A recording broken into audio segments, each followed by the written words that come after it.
Glasser, and welcome to the Super Boomer Lifestyle Show. I welcome guests from all around the world to share how they are maneuvering through a world that worships youth and shames the beautiful process of aging. And today is no exception. We are welcoming cinematographer and award-winning director Indy Saini to the show. And the topic is Women in the Front Seat, How to Own Your Fear and Fuel Your Future. If you're here on replay, we're delighted. Make sure you make a comment down there that I'm here on replay. If you're here live, we love you. Make sure you let us know that you're here live. And of course, if you would do us the favor, the honor of sharing this show out, go ahead, share it out. You know you want to. Go ahead and share it out. Today, our Super Boomer pick of the week it's actually really cool. The reason why I picked this is because it's called Destinations of a Lifetime. It is a coffee table book. But the reason why I picked this is that my guest, and you're going to meet her in a few seconds, she is a traveler. She loves to go all over the world, and she's done some pretty amazing things. And I thought this was a great way to kind of honor who she is. Check out this book. It's 225 of the world's most amazing places. I believe it's on sale right now. Isn't that a great price? $25.52. I don't know where they come up with these numbers. Anyways, go check it out. Let me know what you think. And we're going to just keep going. All right. So our guest today is Indy Saini. She's an award-winning director for the short film, The Lesson. She's an Emmy-nominated cinematographer as part of the cinematography team for the Nat Geo documentary Ice Bear, which was filmed near the Arctic Circle about the effects of climate change on polar bears. She has worked for more than a decade as a camera technician and on-set colorist on movies and TV, including Gemini Man, Wrinkle in Time, Twin Peaks, Pirates of the Caribbean. I could go on and on and on. She's worked with directors including Ang Lee, David Lynch, Oscar-winning DPs John Toll from Braveheart and Dion Beebe from Memoirs of a Geisha. She's a longtime motorcycle rider. Remember that because we're going to be talking about that for more than 2 decades. In fact, she did a solo cross-country motorcycle trip from Boston to LA, filming her upcoming documentary, Women in the Front Seat, which is currently in post-production. And we welcome Indy to the show right now. Come on in. How are you doing today? I'm doing great. Thank you. I'm so excited that you're here. Thank you. I'm excited about your documentary. I'm excited about who you are as a person. And before we jump into the topic, I would like to first share what I say a super boomer is, and I'm going to turn the tables right on you so that you can tell us what you say a super boomer is. So when I talk about super boomers, I talk about more of what they are not. Super boomers, it's more how they show up in life and that they're fearless, and we'll talk about that, with a just watch me attitude. So I'm curious, how would you describe a super boomer? I would say a super boomer is somebody who constantly tries to seize life, somebody who wants to, no matter what age they're at, as they keep growing, they keep expanding, and they take life, they keep moving forward and attack life fiercely. So. And I agree. I agree. Again, maybe my fearless is more like a fierce kind of thing, but I totally like that. Let's jump into the topic. And if you're just tuning in, we are sitting here with Indy Saini. She is talking to us about her new documentary that is in post-production, Women in the Front Seat. But let's talk about how you started doing this in the first place. You grew up wanting to make movies. Why? And how did that happen? I'm not really sure what initially I started to think about movies, but I was aware from a very young age that there weren't role models that represented me as a girl. Mm-hmm. And I wanted to be part of being able to change that. I wanted to create content and direct movies that were more representative of a greater landscape. And that's what you're doing. And that's what I'm trying to do. Yeah. And I did. I felt that way from a very young age. So how did you get started? Let's say we're talking to young women out there and, they have the same mindset. How did you get started? Um, well, I think actually nowadays it's much easier to get started because there's access to being able to create your own content, like at your Mhm. fingertips, literally, with phones and very inexpensive cameras. Mhm. Um, but I mean, in a way, I started the same way. I got a video camera and started making short films. Got together with a bunch of my friends. We called ourselves Practice Space Productions as we were practicing making films. We were working on our craft and working on our storytelling abilities. And yeah, just getting better and better at trying to express our voices and making the kind of stuff that we believed in. I love that. I love that. So what is your passion?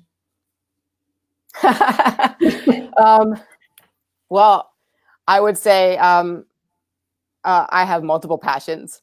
And I would say my documentary combines my two greatest passions, Right. one being filmmaking, and telling stories like we were talking about that I feel like are not out in the media yet, Right. um, and are not representative of the themes that I believe in, which is like cross-cultural exploration, Uh-huh. and identity, and women's diversity, and motorcycling, which And is more which is a huge passion of mine.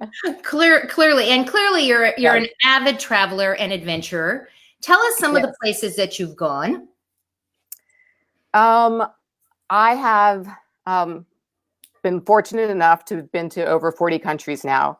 Wow. Um, on my bucket list when I was in my 20s was to do a year-long backpacking trip around the world, and took a year off with my partner at that time, and literally with 3 outfits in my backpack, traveled around the world, completely low budget, sometimes $1 a night homestays, and Oh, uh, I'd been living in New York at the time, and actually our trip around the world was cheaper than what it would cost to live in New York for a year because we were traveling. And also when you're traveling in homestays, you really get more immersed in the culture. right. You get to know much more of what the life is like, as opposed to if you're in hotels or more removed from it.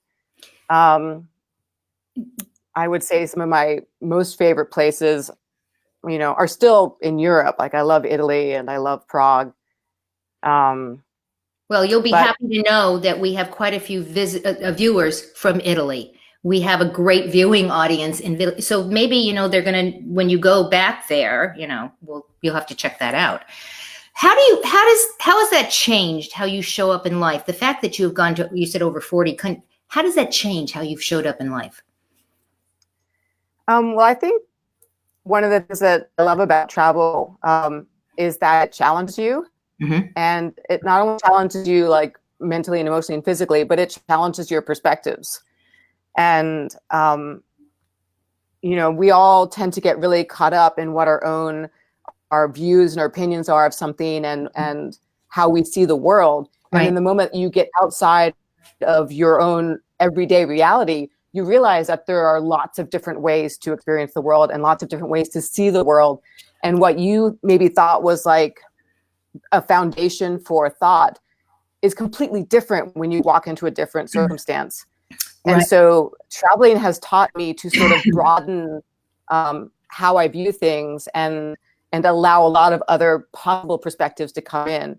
And that's actually one of the things that I also like about filmmaking, is that like drawing in those perspectives, you can Right.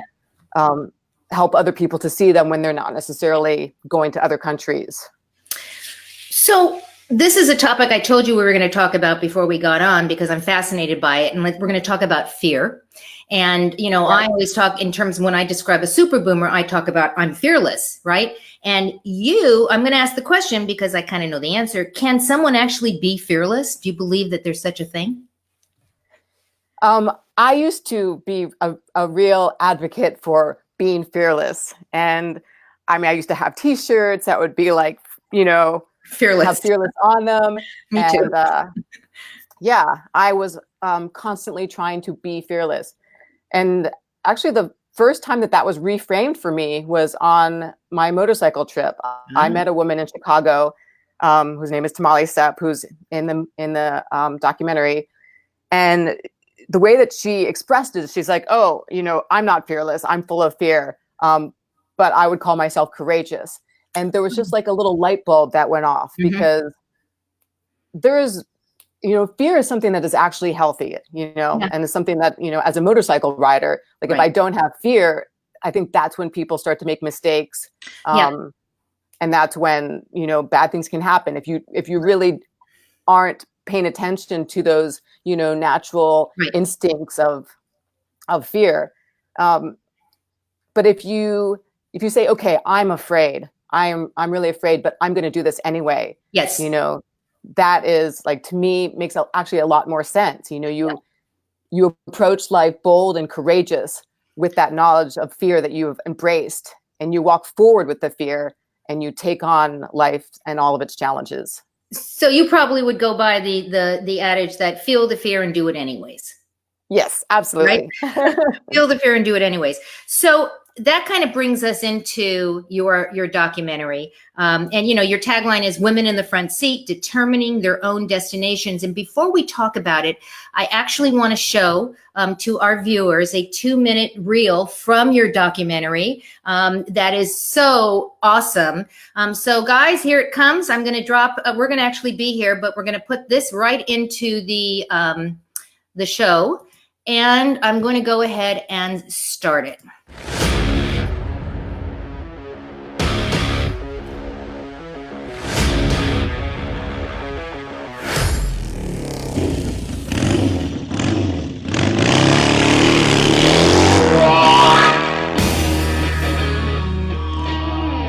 Every single time it's just this sheer rush of like, yeah! I ride because it feeds my soul.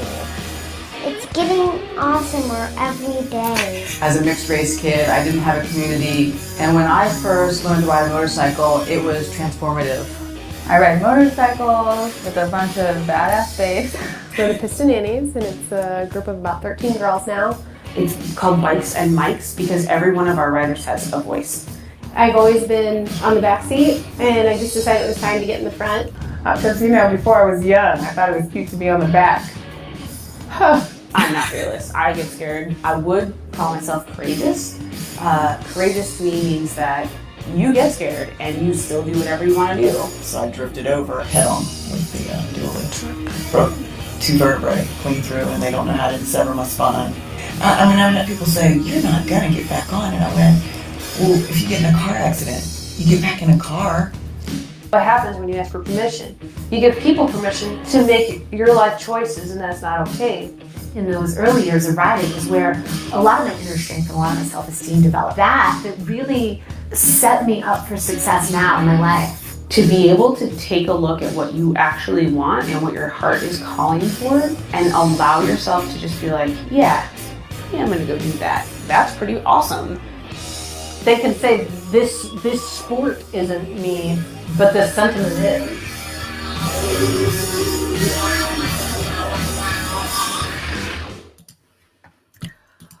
Wow. That's all I can say. Wow. I want to be one of those women, and yet I am actually fearful of motorcycles, but I what they stand for and what you stand for. Let me put some comments up. Lisa Temple says, yes, if we have the courage to push through our fears and take action, then we can fulfill our dreams. Amen, Lisa. That's awesome. Joey said, Indy, when you first started crossing the country on your motorcycle, you faced your fear in a big way. And Alva says, fearless versus courageous. That's my super boomer moment, actually, fearless, using the word courageous. You did 5,000 miles. That's crazy. That really is kind of crazy. Let's talk about how this came about. How did this whole thing come about, Women in the Front Seat?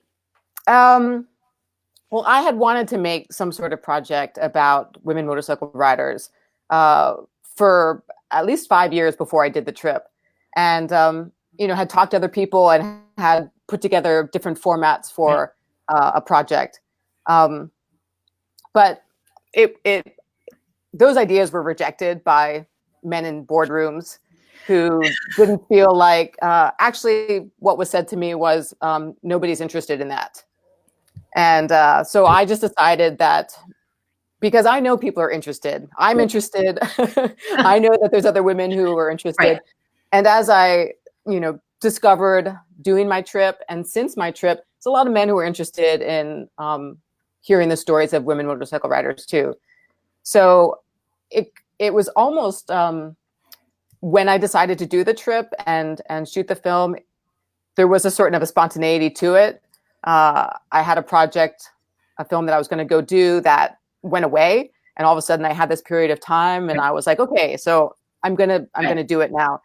And when I started it, I didn't know exactly how it was going to play out. I sort of had this idea of I was going to capture these stories and these.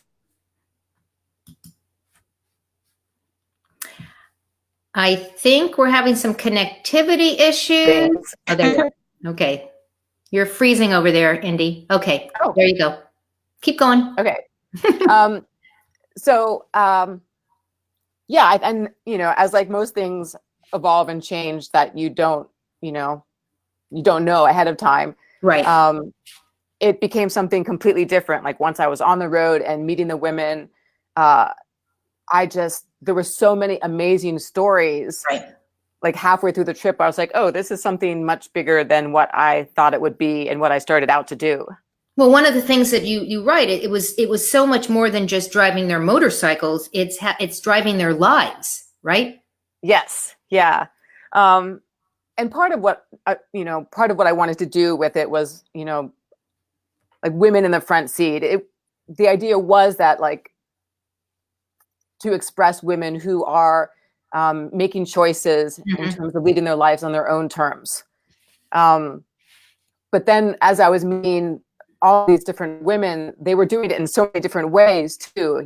It was inspiring to me. And I had a lot of struggles along the way. As Joey mentioned, facing my own fears and getting very tired and questioning why I was even doing it. And it was the women that I met actually that kept me going. And I have to do a call out to this amazing woman who I still to this day haven't met, who's a motorcycle rider, Ruth Belter, who when I was in Chicago and having one of my darkest moments, I'll say, she got on the phone with me at like 5 a.m, like the morning before I was heading out from Chicago, and gave me this huge pep talk on how important it was what I was doing and how worthwhile it was. And I mean, and she was a stranger. Like every single woman I met on this trip, they were all strangers when I started out, and they all welcomed me into their lives, and they all supported the project, and they all like shared their own spirits and their own vulnerabilities. And did you find it surprising that women were actually supporting women? Because I know that we hear stories out there that we are, women are the worst to other women. And so it sounds like, though, in this situation, you actually had women who were supporting you on this journey. Yeah, in a huge way. I mean, I'm not so much surprised. Like, I find that always in my life. I always, like, women do support women. And I think that's a little bit of something that's sort of like popularized in society. I would agree. I don't think that's actually reality. I find that my women friends, and when I come across women colleagues, like, they're very supportive, and it's a very strong community of women helping women. But what did surprise me, maybe because I tend to be shy in expressing myself, on a deeper level. I was amazed that, like, I would walk into these women's lives and they were so open with me. Wow. Like, that's something that's difficult for me. Like, it takes a little while for me to, peel the layers for other people. Yeah. And these women were so willing to be honest with me about their lives. And that just sort of blew me away. Well, and let's talk about that. I mean, you're an introvert.